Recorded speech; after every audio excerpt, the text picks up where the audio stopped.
ಸರ್ಕಾರದಿಂದ ಬಾಗಲಕೋಟೆಯ ಐಬಿಗೆ ಕತ್ತಲು ಭಾಗ್ಯ.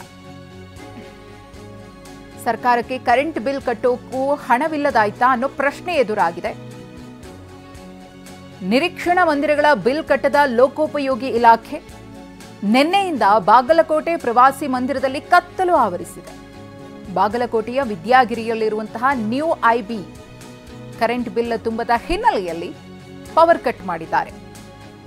ಒಂದಲ್ಲ ಎರಡಲ್ಲ ಬರೋಬ್ಬರಿ 11 ಲಕ್ಷ ವಿದ್ಯುತ್ ಬಿಲ್ ಅನ್ನು ಬಾಕಿ ಉಳಿಸಿಕೊಂಡಿರುವಂತಹ ಐಬಿ ಗಮನಿಸ್ತಾ ಇದ್ದೀರಿ. ಐಬಿಯಲ್ಲಿ ಸಂಪೂರ್ಣ ಕತ್ತಲು. ಕರೆಂಟ್ ಬಿಲ್ ಕಟ್ಟಿಲ್ಲ, ಹಾಗಾಗಿ ಕರೆಂಟ್ ಕಟ್ ಮಾಡಿದ್ದಾರೆ. ಇವತ್ತು ಬಾಗಲಕೋಟೆ ಐಬಿಗೆ ಈಶ್ವರಪ್ಪನವರು ಬರಬೇಕಿತ್ತು.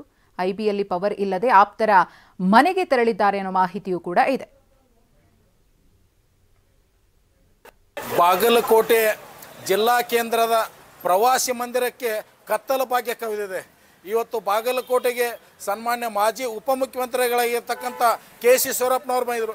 ಫ್ರೆಶಪ್ ಆಗಲಿಕ್ಕೆ ಐಬಿಗೆ ಹೇಳಪ್ಪ ಅಂತ ಕೇಳಿದರೆ, ನಾನು ಐಬಿ ಸಿಬ್ಬಂದಿಗೆ ಫೋನ್ ಮಾಡಿದರೆ, ಸಾಹೇಬ್ರೆ ನಮ್ಮ ಐಬಿ ವಿದ್ಯುತ್ತನ್ನು ಕಟ್ ಮಾಡಿದ್ದಾರೆ ಅಂತ ಹೇಳಿದ್ರು.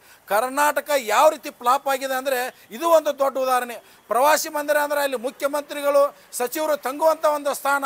ಅಂಥ ಒಂದು ಪ್ರವಾಸಿ ಮಂದಿರಕ್ಕೆ ವಿದ್ಯುತ್ ಕಟ್ ಮಾಡಿದ್ದಾರೆ ಅಂದರೆ ಕರ್ನಾಟಕದ ಕಾಂಗ್ರೆಸ್ ಸರ್ಕಾರ ಯಾವ ರೀತಿ ಫ್ಲಾಪ್ ಆಗಿದೆ ಅನ್ನೋ ಇದೊಂದು ದೊಡ್ಡ ಉದಾಹರಣೆ. ಕೇವಲ ಗುಂಡಿಗಳನ್ನು ಅಷ್ಟೇ ಅಲ್ಲ, ನಿಮ್ಮ ಪ್ರವಾಸಿ ಮಂದಿರ VIP, ಅದು ನಿಮ್ಮ ಸರ್ಕಾರಿ ಬಂಗಲೆ, ನಿಮ್ಮ ಸರ್ಕಾರಿ ಬಂಗಲೆಗೆ ಕರೆಂಟ್ ಇಲ್ಲ ಅಂದರೆ ಯಾವ ದುರಂತ. ಸನ್ಮಾನ್ಯ ಮತ್ತು ಮಾಜಿ ಮುಖ್ಯಮಂತ್ರಿಗಳಾಗಿರ್ತಕ್ಕಂಥ ಸಿದ್ದರಾಮಯ್ಯನವರ ಮಗ